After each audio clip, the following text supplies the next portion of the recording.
Welcome back to our channel. Today, we embark on an enlightening journey into the life of one of the most revered figures in religious history, Abraham. From his unwavering faith to his moments of doubt, Abraham's story is a captivating tapestry of obedience, trust, and divine providence. Join us as we delve into the life of this remarkable patriarch, exploring the lessons we can glean from his experiences and the profound impact he continues to have on our faith today. Apart from Moses, no character in the Old Testament is mentioned more frequently in the New Testament than Abraham. James even refers to Abraham as God's friend, a title unique to him in Scripture. All believers throughout history are identified as children of Abraham. The significance and influence of Abraham in the story of redemption are evident in the Bible. Abraham's life is extensively covered in the book of Genesis, starting from his introduction in Genesis 11 verse 26 until his passing in Genesis 25 verse 8. While we have considerable knowledge about Abraham's life, details about his birth and early years are scarce. The biblical account introduces Abraham when he is already 75 years old. Genesis 11 verse 28 mentions that Abraham's father, Terah, resided in Ur, a significant city in southern Mesopotamia situated along the Euphrates River, halfway between the head of the Persian Gulf and modern-day Baghdad. Terah then led his family to Canaan but eventually settled in Haran, a city in northern Mesopotamia on the trade route between ancient Babylonia, Nineveh, and Damascus. Abraham's story becomes captivating at the beginning of Genesis 12, where we witness God's call to him. The Lord said to Abram, "Go from your country, your people, and your father's household to the land I will show you. I will make you into a great nation, and I will bless you. I will make your name great, and you will be a blessing. I will bless those who bless you, and whoever curses you I will curse, and all peoples on earth will be blessed through you." Genesis 12 verses 1 to 3. God summons Abraham to leave his home in Haran and embark on a journey to a land that God will reveal to him. Additionally, God makes three promises to Abraham. 1. The promise of a land for his descendants. 2. The promise of becoming a great nation. And 3. The promise of blessings. These promises serve as the foundation for what later becomes known as the Abrahamic covenant, established in Genesis 15 and confirmed in Genesis 17. What sets Abraham apart is his obedience to God. Genesis 12 verse 4 states that, after God called Abraham, he went, as the Lord had told him. The author of Hebrews references Abraham several times as an exemplar of faith, specifically highlighting this remarkable act. By faith Abraham, when called to go to a place he would later receive as his inheritance, obeyed and went, even though he did not know where he was going. Hebrews 11 verse 8. How many of us would leave behind everything familiar without knowing our destination? During Abraham's time, the concept of family held immense significance. Family units were tightly knit, and it was uncommon for relatives to live hundreds of miles apart. Additionally, we have no information about Abraham's religious background or that of his family before his calling. The people of Ur and Haran worshipped the ancient Babylonian pantheon of gods, particularly the moon god, Sin. Therefore, God called Abraham out of a pagan culture. Abraham recognized the call of Yahweh, the Lord, and willingly obeyed without hesitation. Another instance showcasing Abraham's faith is seen in the birth of his son, Isaac. Abraham and Sarah were unable to have children, which was a source of shame in their culture. However, God promised that Abraham would have a son, Genesis 15 verse 4. This promised child would inherit Abraham's vast wealth, which God had blessed him with, and more importantly, he would continue the godly line of Seth. Abraham believed God's promise, and his faith was credited to him as righteousness, Genesis 15 verse 6. God reaffirmed his promise to Abraham in Genesis 17, and his faith was rewarded with the birth of Isaac in Genesis 21. Abraham's faith faced a significant test concerning his son, Isaac. In Genesis 22, God commanded Abraham to sacrifice Isaac on Mount Moriah. Internally, we are not privy to Abraham's reaction to this command. All we see is his faithful obedience to the God who had been his shield, Genesis 15 verse 1, and had shown extraordinary grace and goodness to him thus far. Similar to his earlier command to leave his home and family, Abraham obeyed without hesitation, Genesis 22 verse 3. Although we know the story ends with God preventing Abraham from sacrificing Isaac, we can imagine the emotions Abraham must have experienced. He had waited for decades to have a son of his own, and now the God who promised this child was asking him to give him up. The crucial point is that Abraham's faith in God surpassed his love for his son. He believed that even if he sacrificed Isaac, God was capable of resurrecting him, Hebrews 11 verses 17 to 19. Certainly, Abraham had his moments of failure and sin, just like all of us do, and the Bible does not shy away from recounting them. On at least 2 occasions, Abraham lied about his relationship with Sarah to protect himself in potentially dangerous situations, Genesis 12 verses 10 to 20, 20:1-18. Despite his lack of faith, God protected and blessed Abraham in these instances. We also learn that Abraham and Sarah grew frustrated by their inability to have children. Sarah proposed that Abraham have a child with her servant Hagar on her behalf, and Abraham agreed, Genesis 16 verses 1 to 15. The birth of Ishmael not only highlighted the futility and lack of faith in Abraham's decision but also demonstrated God's grace in allowing Ishmael to be born and blessing him. Interestingly, Abraham and Sarah were known as Abram and Sarai at that time.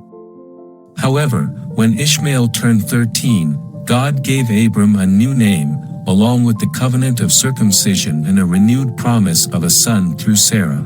God also changed Sarai's name, Genesis 17. Abram, meaning high father, became Abraham, father of a multitude.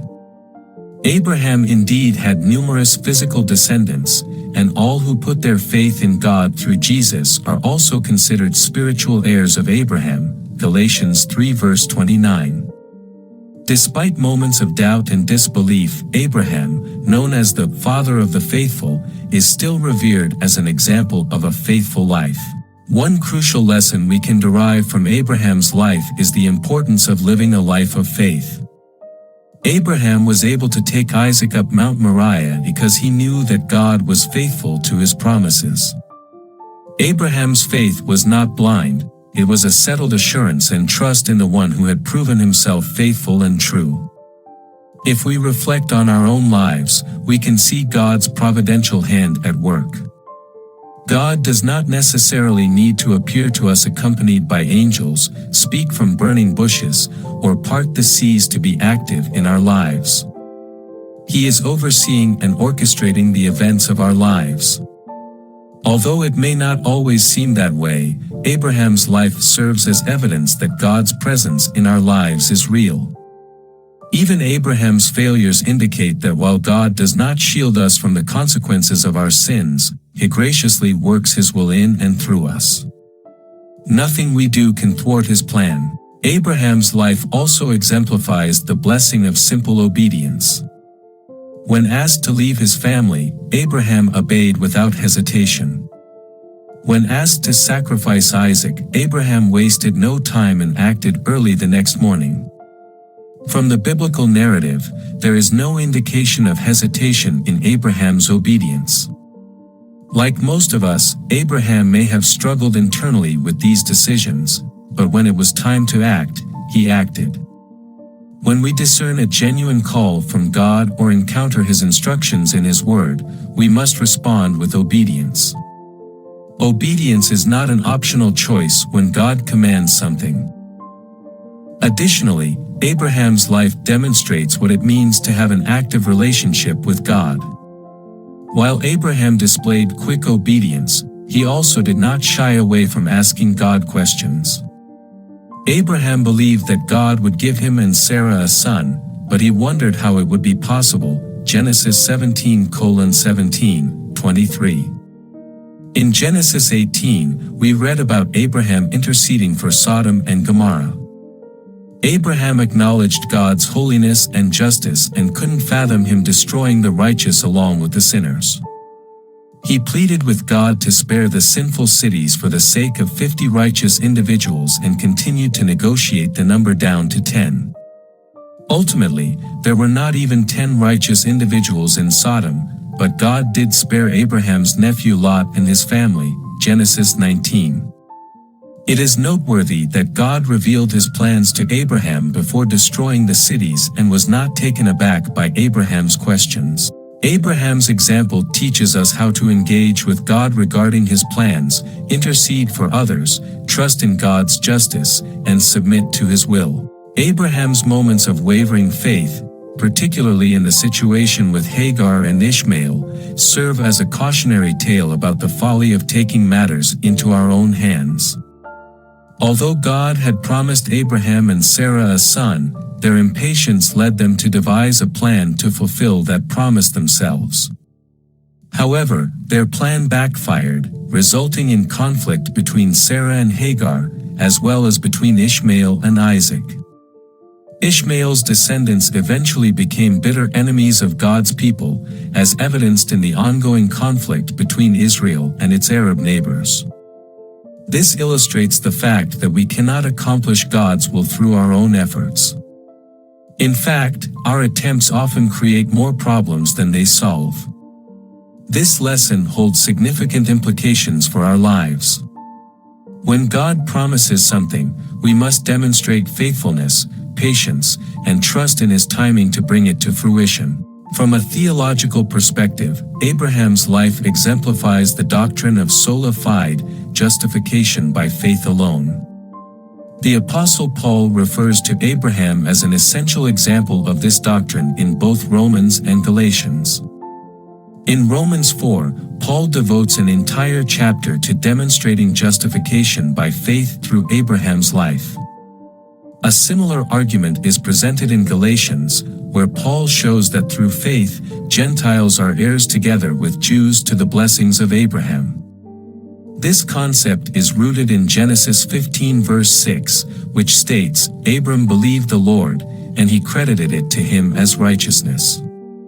Abraham's trust in God's promises was enough for God to declare him righteous, validating the principle stated in Romans 3 verse 28. Abraham did not earn his justification but simply relied on his faith in God. Abraham's life reveals the early workings of God's grace in the Old Testament. The gospel did not originate with the life and death of Jesus but can be traced back to Genesis. In Genesis 3 verse 15, God made the first promise that the seed of the woman would crush the head of the serpent, which theologians view as the initial mention of the gospel in the Bible. The rest of the Old Testament unfolds the story of God's grace through the line of promise, beginning with Seth. The calling of Abraham serves as another crucial piece in the narrative of redemption. Paul affirms that the gospel was preached to Abraham in advance when God declared, "All nations will be blessed through you," Galatians 3 verse 8. Another significant lesson from Abraham's life is that faith is not inherited. In Matthew 3 verse 9, Luke 3 verse 8, and John 8 verse 39, it is clear that mere physical descent from Abraham does not guarantee salvation. This applies to us as well. We cannot rely on someone else's faith or a Christian upbringing to secure our relationship with God or entrance into heaven. Having an impeccable Christian pedigree does not obligate God to save us.